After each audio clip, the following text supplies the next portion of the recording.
Lagi teman-teman, sebelumnya teman-teman sudah membahas tentang bagaimana cara berkomunikasi dengan baik dan benar sebagai salah satu cara untuk marketing dan komunikasi yang efektif.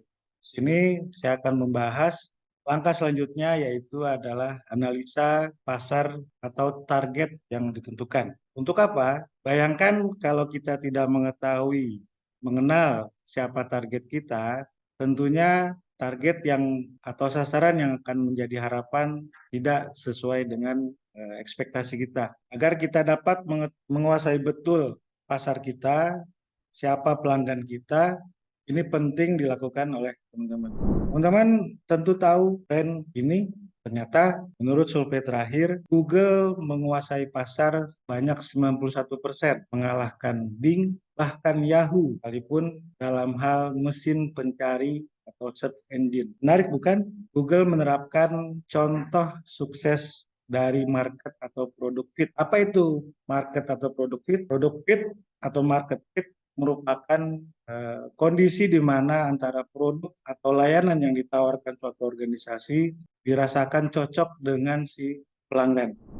Saya akan cerita dahulu kala ada seorang laki-laki yang ingin membuat pabrik makanan kucing. Dia membuat racikan makanan kucing dengan semua bahan terbaik, ikan, ayam, daging, semuanya berbahan yang berkualitas. Dan dia sangat yakin makanan kucing buatannya akan laku keras. Dia lalu memproduksi dalam jumlah banyak dan mulai menjualnya ke pasaran. Apa yang terjadi? Ternyata makanan kucingnya tidak laku. Bahkan belakangan tidak ada seorang pun yang mau membeli. Saat itu bangkrutlah dia. Usahanya terpuruk. Lelaki itu mencari penyebab mengapa makanan kucingnya tidak laku di pasaran. Dia mulai mengambil seekor kucing yang lewat di depan rumahnya dan memberikan makanan kucingnya. Hasilnya, tidak ada satupun kucing yang mau makan dari makanan kucingnya. Dia baru sadar bahwa sebelumnya dia terlalu terburu-buru dengan mengira makanannya adalah yang terbaik. Tapi ternyata tidak ada kucing yang mau memakannya. Keesokan harinya dia kembali meracik makanan kucingnya dan setiap kali membuat racikan dia selalu menguji racikannya dengan seekor kucing sampai dia menemukan racikan apa yang menjadi kecocokan atau yang disukai oleh kucing yang menjadi bahan percobaannya. Barulah dia memproduksi ulang makanan kucingnya dan akhirnya laku keras di pasaran. Nah, teman-teman, itulah contoh perlunya kita menganalisis pasar. Untuk apa? Untuk membuat produk market fit. Bagaimana memastikan produk yang kita jual bisa diterima dengan baik di pasar. Langkah pertama dalam hal menganalisis pasar adalah mengumpulkan data potensi. Kita bisa melakukan observasi langsung atau mengadakan survei, bahkan mewawancari langsung dari calon pelanggan yang ada. Dengan mengumpulkan data potensi ini, kita dapat mengolah data yang sudah terkumpul untuk mencari korelasi atau hubungan antara data yang kita punya dengan potensi yang ada. Karena kita dapat mengetahui seberapa besar peluang dalam hal yang berkaitan dengan tugas keseharian kita, contohnya perluasan cakupan kepesertaan. Selanjutnya adalah siapa sih target pasar kita, siapa sih pelanggan kita.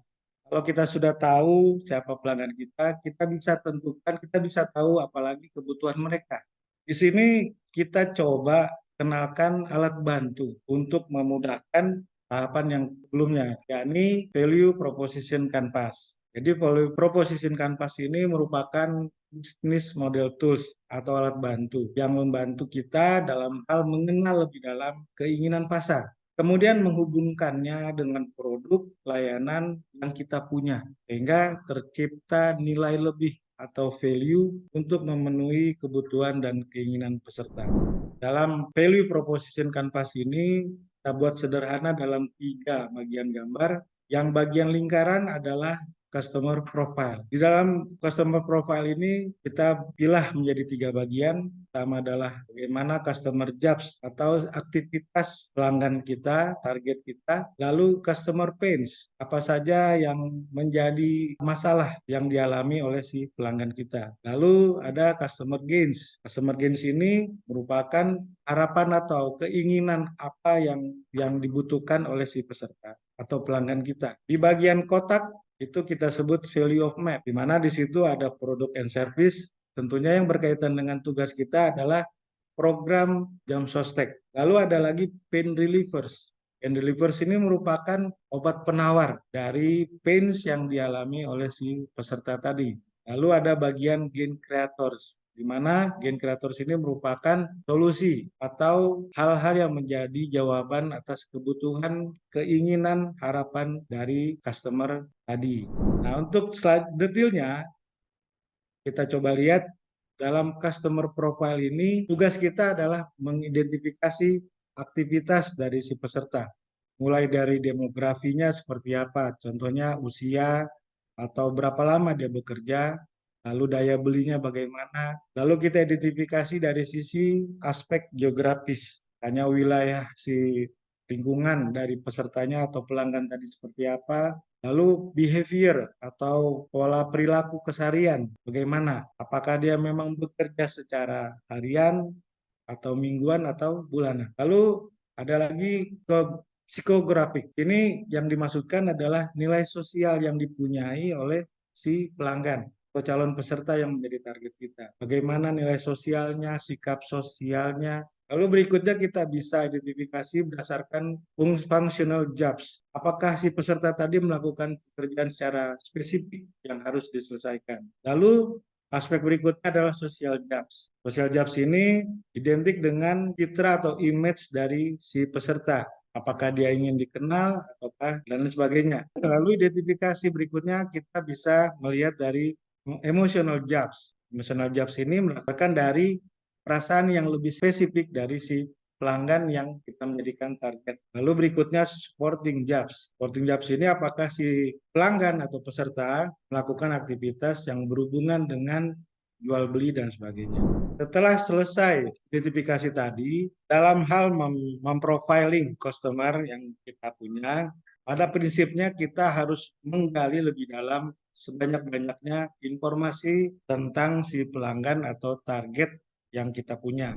Setelah itu selanjutnya kita akan mengidentifikasi atau memetakan value yang akan menjadi nilai lebih yang kita punya.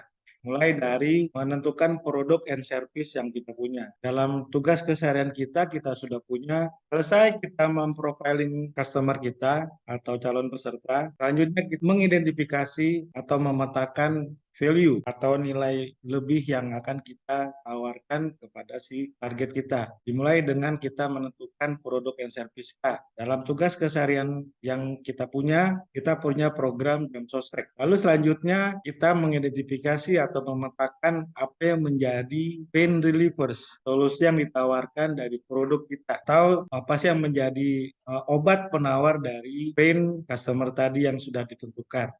Lalu selanjutnya kita harus menggali lebih banyak apa yang menjadi gain creator. Di mana gain creator ini adalah manfaat keuntungan yang ditawarkan dari produk and service yang kita punya agar bisa menjawab harapan, kebutuhan, keinginan para customer yang sudah diidentifikasi pada customer gain. Dalam value of map ini pada menggunakan prinsip is all about what you can give. Apa sih yang akan kita berikan kepada si target. Selanjutnya, setelah kita dapat mengetahui tentang target kita berikutnya adalah menentukan tujuan dan sasaran.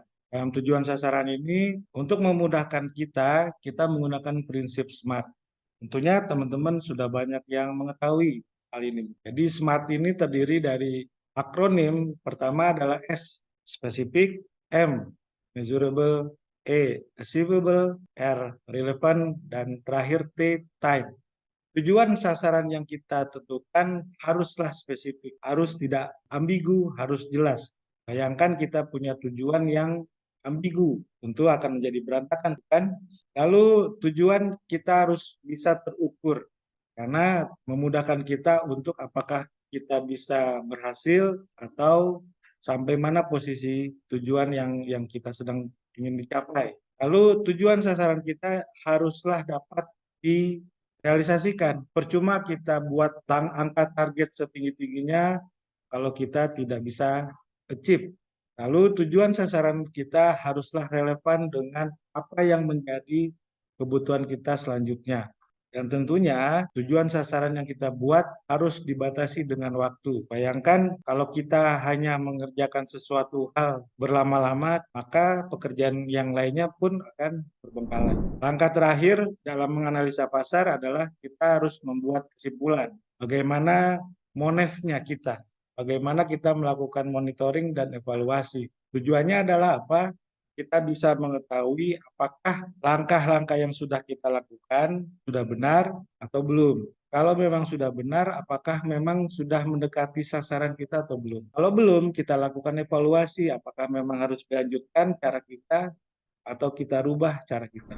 Baik teman-teman, untuk diingat kembali dalam tahapan menganalisis pasar, pertama kita mengumpulkan data potensi, di mana kita bisa melakukan observasi, survei, atau wawancara langsung. Lalu kita tentukan target kita. Siapa target kita, kebutuhannya apa. Nah, dengan dibantu oleh value proposition canvas, di mana kita bisa mengetahui atau menggali lebih dalam siapa customer kita, siapa yang menjadi target kita. Lalu kita memetakan nilai-nilai yang kita punya, sehingga tujuan akhirnya adalah terjadilah market atau produk fit, di mana produk fit ini adalah kondisi yang diharapkan kita. Pelanggan akan mau menggunakan produk atau layanan yang kita punya. Selanjutnya tahapan kita menentukan tujuan dan sasaran marketing kita dengan menggunakan prinsip SMART.